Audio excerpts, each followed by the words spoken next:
They opened fire at 4 a.m. London time. The target was $70. They wanted silver through the floor. It touched $70.67. That wasn't a sell-off. That was an execution.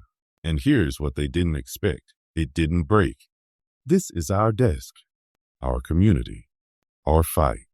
What you're about to see isn't analysis. It's the autopsy of a trap that failed, because that candle wasn't the market speaking. That was a detonation with a purpose. They didn't pick a random number. They picked the number. $70 is where retail stops cluster like landmines. $70 is where small accounts get crushed by margin calls. $70 is where fear sounds rational. So they drove straight into it. From the Asian session in the low $71s, they shoved paper down to $70.67 and waited for the chain reaction. Red candle, panic, forced liquidations, deeper collapse, then they cover cheap. That's the playbook. That's the script they've run for years. But this time the market ate the punch. Look at what happened after the low. It didn't spiral. It snapped back. Not a gentle bounce, a violent rip. The kind of rebound that says buyers were already positioned. The kind that says, we saw you coming. And if your stomach dropped when you saw $70.67, you're human. But here's the question they don't want asked. If that dump was real selling, why did it get absorbed instantly? If the rally is over, why did the bid show up like it was starving? Now watch this.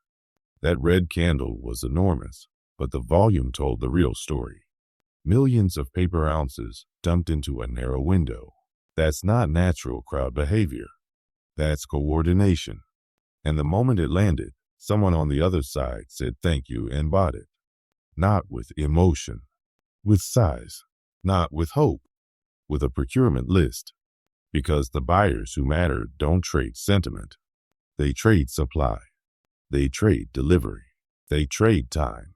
By the time most people were waking up and checking their phones, the price had already ripped back up, back above the open, back above the level they needed you to believe was shattered. So let's call it what it is, a bear trap. They set it. They lit it with volatility. They hoped you'd step in it. And the bear walked right past. Here's the uncomfortable part. If you sold at the low, you didn't sell because you thought it through. You sold because the candle was designed to hijack your nervous system. That's not an insult. That's the engineering. These moves aren't built to beat smart people. They're built to overwhelm normal people. They want your hands shaking. They want you clicking. They want you to hand them metal at a discount while they pretend they're in control. But here's where this gets darker. The price action was theater. The real story happened behind the curtain while everyone stared at the stage. Because right around that flush, something else broke. And it wasn't a chart. It was infrastructure. During that critical window, the London Bullion Market Association's public-facing hub went down. Not a random blog, not a meme site. The front door of the Western physical market. And when that door goes dark exactly when the market is under maximum stress, we don't call it oops. We call it a signal flare. People in our community caught it in real time. They tried to load pages, got errors, site not responding, and they reported it while the candle was still forming. That matters because it tells us two things at once. First, we're not alone in this. We're watching together. Second, the system doesn't like being watched when it's bleeding. Now, skeptics will wave this away. It was just traffic. People were refreshing. Servers get overloaded. No, this is institutional infrastructure. These entities run daily markets measured in billions. They're built to survive spikes. They're built to survive attacks. They don't just fold because a few thousand people hit reload. So let's talk about the uncomfortable possibility. What if the website went down because the numbers behind it didn't reconcile? What if the ledger tried to update and the math didn't work? Because in a physical market, there is one nightmare you cannot publish: a negative number. You can't have negative silver. You can't have inventory that exists 3 times on paper. but only once in a vault. You can't have claims stacking on the same bar like coats of paint. And if the system is running on leases, swaps, or hypothecation, whatever polite word you prefer, then stress is what breaks it. Stress forces reconciliation. Stress asks the one question they hate: show me the metal. Now ask yourself this: if everything is fine, why would a public-facing portal go dark at the exact moment of maximum stress? Why would transparency flicker when transparency is needed most? What would you do if you were sitting on numbers that could trigger a stampede? You'd buy time. You'd shut the blinds. You'd blame technical issues. You'd fix the display before the crowd sees the truth. And if that sounds dramatic, good. Because markets aren't polite. They're violent. They're violent when the narrative breaks. They're violent when a shortage stops being a rumor and becomes a line item. Now, while London was blinking, something else happened on the physical side that should make your skin crawl. Small retail shipments out of Australia started getting blocked. Let that sink in. Not a container ship. Not a refinery to refinery transfer. A simple retail package. Coins. A bar. A small order held up at export. And that's not a random delay in a normal world. That's a policy trigger. Because customs doesn't manually review every little package like an old school post office. Customs runs software. And software doesn't get emotional. Software follows rules. So if tiny shipments are getting flagged, we have to consider the possibility that someone flipped a switch, a line of code, a filter. If commodity equals silver, hold. That's what resource nationalism looks like when it starts quietly. No speech, no press conference, just a slowdown, then a stop. And you might be thinking, okay, even if one country slows exports, the market can reroute. Sure, if this was one isolated hiccup. But what happens when multiple choke points tighten at the same time? Australia produces.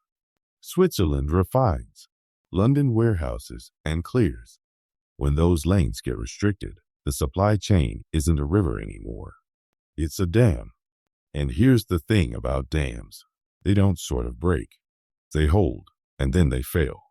The only question is where the pressure releases. And when it releases, the move is not gentle. Now, let's confront the argument that always shows up right here. The price can't go that high argument. We've all seen it. The comment section fills with people saying, at $200, industry stops buying. Solar can't afford it. Manufacturers will switch materials. And parts of that logic sound clean. But clean logic collapses when it meets contract reality. Here's the framework we need to use. Fact: solar panels use silver paste as a conductor. Fact: you can't mass produce modern panels at current performance levels without that conductive layer. Interpretation: if silver becomes a much larger cost component, margins get crushed. That part is true. But here's the part that changes the game. Industry doesn't buy based on what it wants to pay. Industry buys based on what it must pay to avoid default. And default is a word that turns corporate balance sheets into ash. Let's make it concrete. A typical commercial panel uses around 20 grams of silver paste, give or take, depending on design. At around $70 an ounce, that silver cost is meaningful but survivable.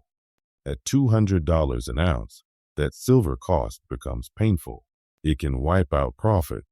It can flip a project from margin to loss. So if you only live inside a textbook, you say demand disappears. But in the real world, these manufacturers aren't freelancing. They're contract bound.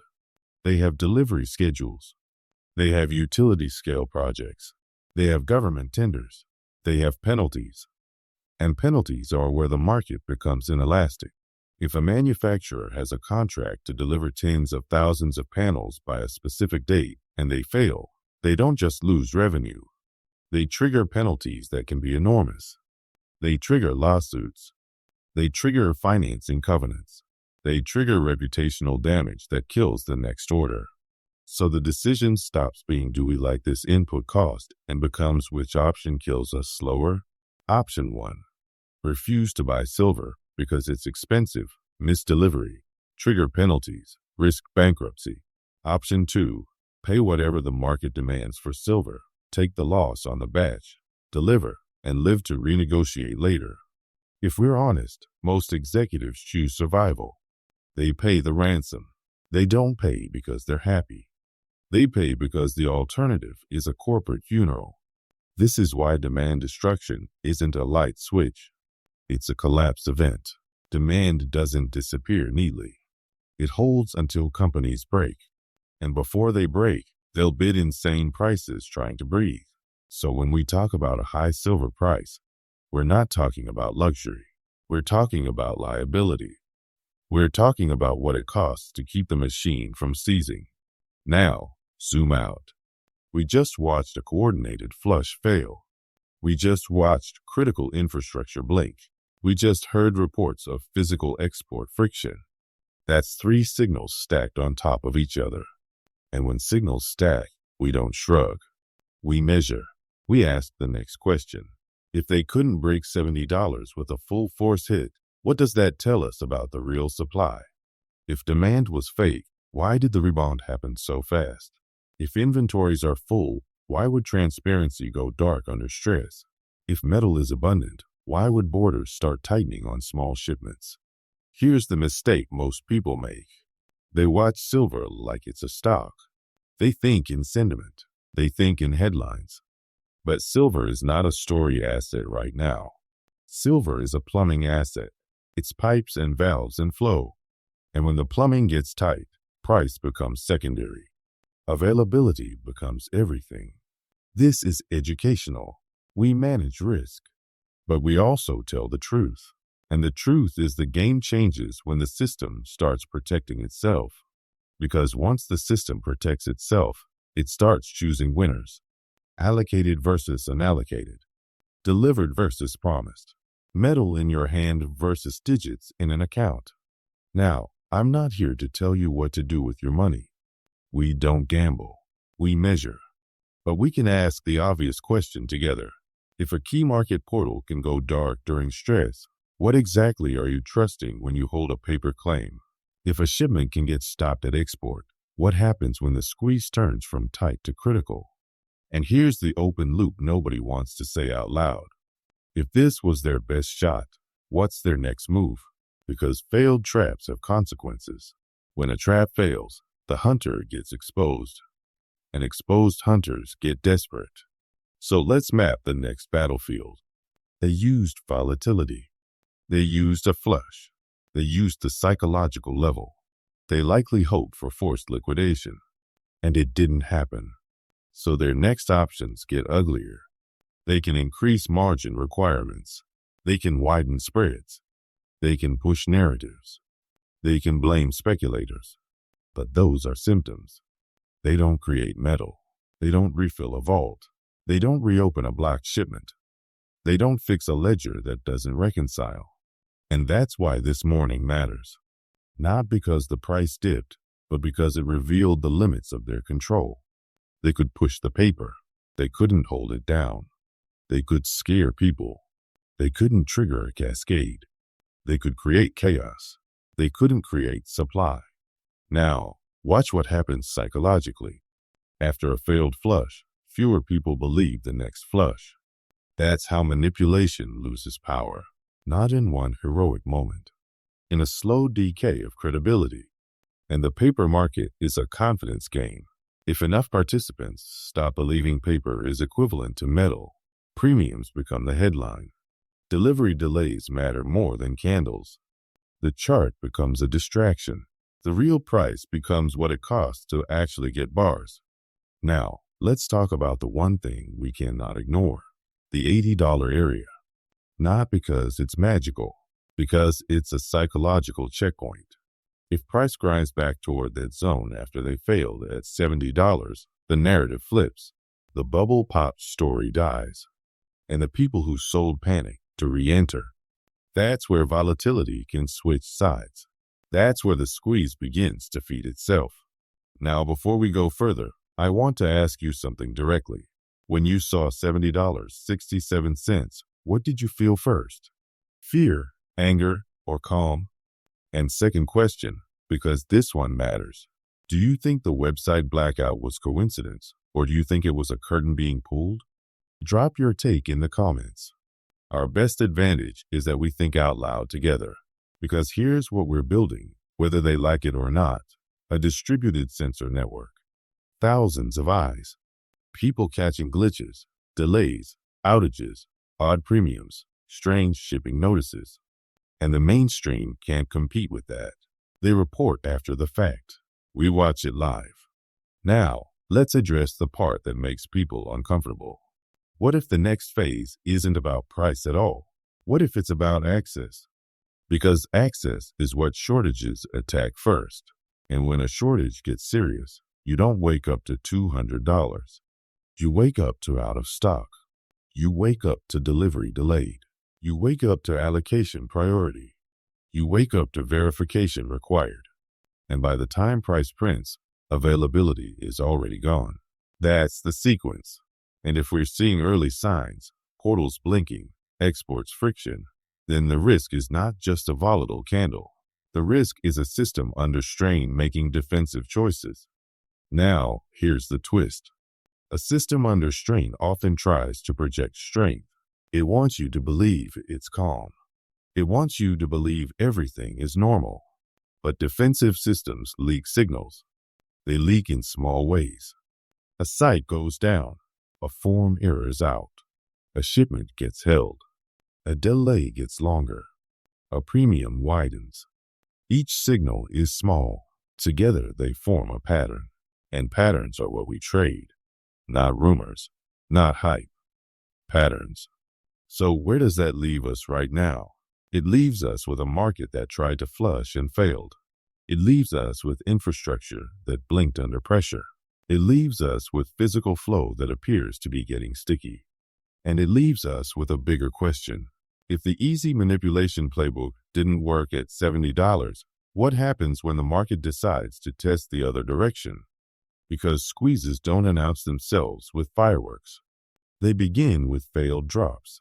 They begin with dips that refuse to stay down. They begin with strong hands realizing the bluff is thinning. And then one day, a small move triggers a chain reaction upward. Now, I'm going to give you a simple lens to keep your head clear. Fact: paper selling can move price fast. Fact: physical demand can absorb shocks when it's real. Interpretation: the faster the rebound, the tighter the physical market likely is. Possible risk: they come back with another flush. Bigger, nastier, designed to exhaust you. So we do what we always do. We don't panic. We don't chase candles. We watch the signs that matter. Premiums, delivery times, exchange behavior, vault reporting, shipping friction, because those are the fingerprints of a real shortage. And the fingerprints are starting to show. Now, one more open loop before we close this chapter. If London can go dark for a critical window, what happens during the next crisis window? Do they publish a new number that magically fixes the ledger? Do they change reporting rules? Do they delay updates? Those are not price questions. Those are governance questions. And governance is where the next shock might come from. So keep your eyes open. If you see something weird, an outage, a delay, a blocked shipment, say it. Post it. Share it. Because we don't win by shouting. We win by observing. Next, watch the quiet indicators. Dealer premiums, shipping notices, any sudden maintenance messages from exchanges. If we see another pre-dawn smash and it rebounds even faster, that's confirmation the pool is shallow. If it doesn't rebound, that's when the real shortage shows itself in public. Now, if you want to stay plugged into these real-time signals, hit subscribe. Short, simple. Subscribe so we catch the next move together. Because the line between manipulation and panic is thin. And after a failed bear trap, the next chapter usually isn't calm. It's violent. And it often starts when everyone thinks the danger is over.